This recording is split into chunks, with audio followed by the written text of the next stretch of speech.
Comment ça s'est passé cette expo? Bah, c'était un salon très intéressant. Franchement, Donc attends, on rappelle juste le nom. Future Labs, donc à Bâle. Vraiment un salon assez petit, mais j'ai trouvé qu'il y avait pas mal de monde, hein. il y avait beaucoup de monde, une belle dynamique, Mm. très centrée sur tout ce qui est laboratoire, test, tout ce qui est très moderne. Donc, on est venu là parce que c'est un salon qui parle de ce qui va nous permettre d'affronter le futur. Et c'est vrai que si on n'est pas dans les labs, on est quand même dans la solution qui permet d'adresser les organisations et les défis des organisations aujourd'hui et futures, qui est beaucoup plus d'agilité, beaucoup plus de réactivité, beaucoup plus de collaboration. Alors on a trouvé un très bon écho, on a trouvé un certain nombre de gens qui sont très intéressés, on a même trouvé une société qui nous a dit vous avez tout compris, c'est Et exactement ça fait du qu'il bien, faut. hein. Bah, Et d'ailleurs, c'est le dernier qui est arrivé. c'est le dernier qui est arrivé, mais il a dit Ouais, une phrase qui est si juste, le management est un coût. Et si on peut limiter le management et ne faire que l'essentiel qui rapporte, ça va nous faire gagner beaucoup d'argent. ouais. Voilà. Excellent. Donc, je pense que c'est un bon message qui doit se répandre dans les entreprises. Trop souvent, on considère que le management est une nécessité Ouais, et ouais. on ne se rend pas compte que le management est bien souvent quelque chose qui freine aussi la création, l'initiative, l'autonomie des gens et que c'est quelque chose qu'il faut faire évoluer de mon point de vue. Et puis toi, en fait, on a quand même proposé 4 offres. Et puis il y avait vraiment, dans les 4 offres, on a eu pas mal d'intérêt. Et il y a surtout l'offre ESG, là justement. Comment tu l'as senti? Il y a vraiment actuellement un besoin.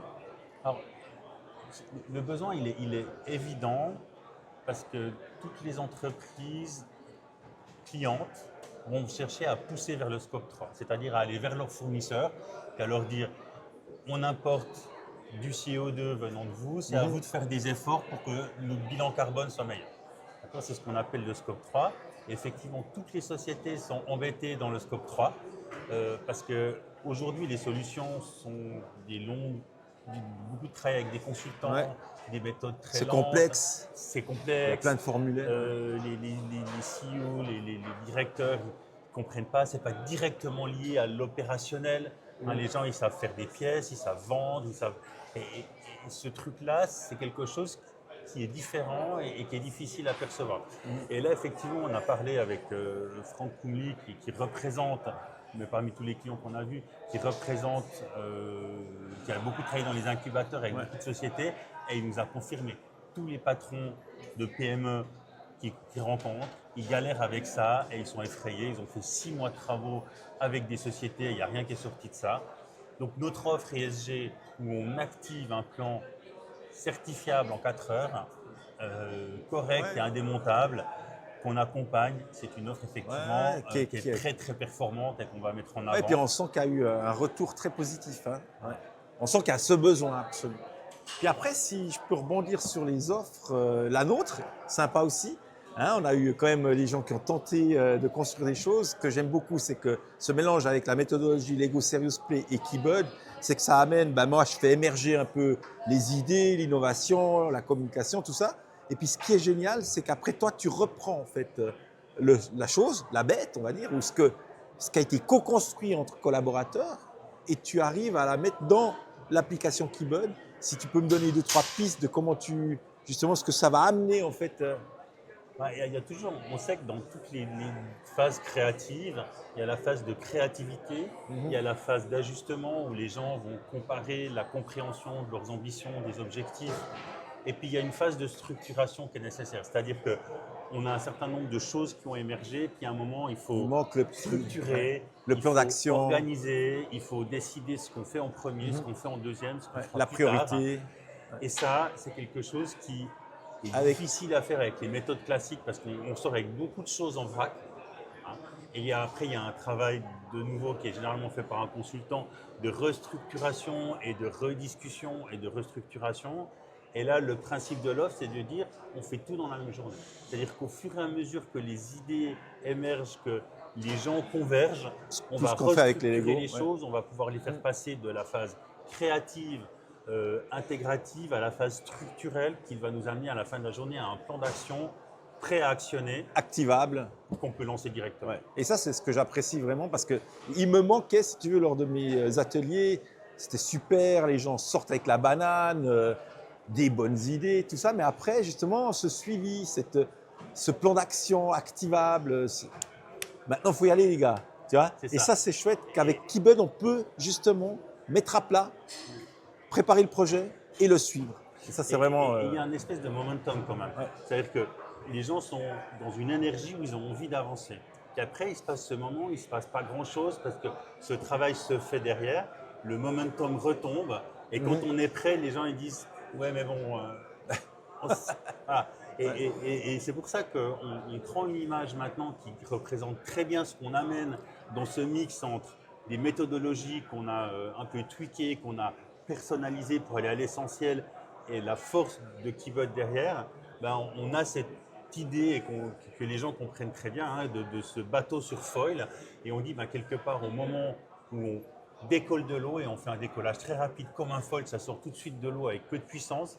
Ben, on n'a plus de friction et on doit garder ce momentum. Et toutes nos offres sont basées sur gardons ce momentum, c'est-à-dire très rapidement un plan d'action actionnable en gros, et le fait qu'on continue directement derrière. Donc on sort le jeudi de l'atelier, le lundi on démarre l'exécution voilà. et puis on le suit, on le pilote et ça fait qu'au bout de quelques mois, les habitudes sont prises, le mouvement est fait, on continue sur l'ingé dans l'eau, on n'est pas retombé et on continue. Oui, et puis ce qui est important, ce que tu soulignais, c'est vraiment de mettre l'exécution au centre du projet. C'est-à-dire que oui, on a des belles idées de ça, mais on garde un œil sur l'exécution, on garde un œil sur comment le faire, et surtout, on peut le monitorer grâce à Keybud. Et ça, c'est vraiment un élément super important. Et je pense que quand on l'a senti aussi avec les gens avec qui on a parlé de cette offre, ben, ça suscite un gros et un fort intérêt. Donc, bon, bravo. Et il y a aussi l'offre sur l'intelligence artificielle. Oui, Très pertinente parce que souvent, tout le monde parle de ça, tout le monde veut de l'intelligence artificielle. On veut en mettre, mais en fait, personne ne sait comment, tout ça. Et je trouve que l'offre que tu as concoctée, elle est pas mal. Si tu peux m'en dire 2-3 mots, assez simplement. l'offre, elle vise à attaquer le vrai problème de l'intelligence artificielle aujourd'hui, mais de toute démarche digitale au final, qui est l'acceptabilité par les équipes qui vont l'utiliser et l'acceptabilité par l'entreprise qui doit en sortir de la valeur. Et bien souvent, surtout avec l'intelligence artificielle, on l'aborde sur un angle purement technologique. On se demande quel est le meilleur modèle de langage, quelle est la meilleure technologie, qu'est-ce qu'on doit faire pour faire juste, etc. Comment l'intégrer.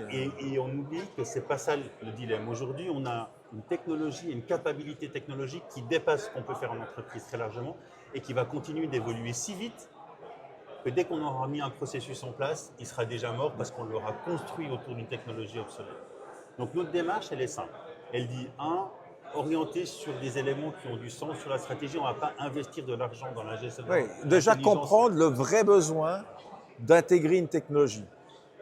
Et surtout de le faire sur quelque chose qui a du sens, comme un objectif prioritaire, la zone dans laquelle on veut se développer, et puis pas aller faire un test pour le truc au fond du garage. Et puis pour dire qu'on l'a fait. Surtout parce qu'il y a aussi cette tendance. Il y a cette tendance, c'est ce qu'on appelle l'exécutif FOMO, c'est the fear of missing out. Nous aussi on l'en fait. J'en ai fait, je vais vite en faire. Et ensuite, on va travailler sur l'émergence de champions, parce qu'aujourd'hui, ça ne doit pas être un boulot de consultant. Aujourd'hui, ce qui compte, c'est de faire émerger des champions dans les entreprises qui vont pouvoir porter ces dynamiques à l'intérieur et pas que ça soit toujours un travail de consultant. Donc, émergence de champions. Surtout, excuse-moi, c'est surtout pour que, aussi après, ces champions puissent faire que les gens acceptent cette nouvelle technologie. Et surtout, ils comprennent la porte. Le champion, il connaît les forces et les faiblesses de l'entreprise, il sait où ça va coincer. Le consultant, et on le balade comme on veut au final. Et puis, lui, il veut juste essayer de faire un projet. Donc, faire émerger les champions, les former, leur donner les moyens d'agir, puis rentrer en idéation. Et à ce moment-là, quand les gens savent que ce qu'ils vont faire est important, qu'ils ont la connaissance requise pour pouvoir savoir comment faire, on peut les mettre en réflexion et la qualité des réflexions qui va sortir est forte. Ensuite, c'est des techniques de Lean Startup avec des tests. Est-ce que les équipes vont l'accepter? Si oui, qu'est-ce qui bloque? Sinon, qu'est-ce qu'on peut changer? Est-ce que ça va faire du bien à mon business process? Ça ne va pas faire que je dois changer mon business process tous les 3 mois parce qu'un business process nécessite 6 à 9 mois, voire 12 mois pour évoluer. Et puis le troisième, c'est la technologie résilience, c'est-à-dire est-ce que j'ai placé l'intelligence artificielle au niveau où elle ne perturbe pas mon process, c'est-à-dire qu'elle va pouvoir toujours, en fonction des améliorations, enrichir mon processus et me donner plus de puissance sans que mon processus doive être complètement réingénéré derrière. Et c'est ces 3 éléments qu'on va tacler en faisant émerger des champions pour que ce qu'on lance avec les champions devienne répétitable, enfin puisse être Ouais. répété par les champions, et qu'on ait une société qui, de nouveau, une fois qu'elle en a fait décoller, accélère de plus en plus. Bon, là, tu touches en plus à un point que j'adore, tu sais, c'est la marque employeur, c'est le côté employee branding. Et là, en fait, tu touches encore une autre facette. C'est-à-dire que le fait de former les gens à l'interne, tu vas rendre aussi ton entreprise beaucoup plus attractive. Tu vas montrer aussi aux autres collaborateurs qu'ils peuvent émerger, ils peuvent exploser. Et ça, c'est aussi encore une autre facette de prendre, de tacler, comme tu dis, le sujet de ce côté-là. Donc bravo, hein, bravo. Merci. Et puis C'est je me un réjouis. travail commun Ouais. avec nous. Oui, bien sûr, j'ai la chance partenaires, hein. de collaborer avec toi. Mais franchement, j'aime beaucoup cette idée du collectif. Tu sais que ça me touche aussi avec les Lego, tout ça. Donc j'adore ton approche de vraiment toujours mettre l'humain et le collectif au centre et le comprendre, c'est-à-dire de savoir les forces et les faiblesses, plutôt que de donner des projets à quelqu'un, débrouille-toi, et puis il ne va pas être engagé. Donc bravo, je tenais à te le souligner quand Merci. même. On fait un petit coucou à la caméra.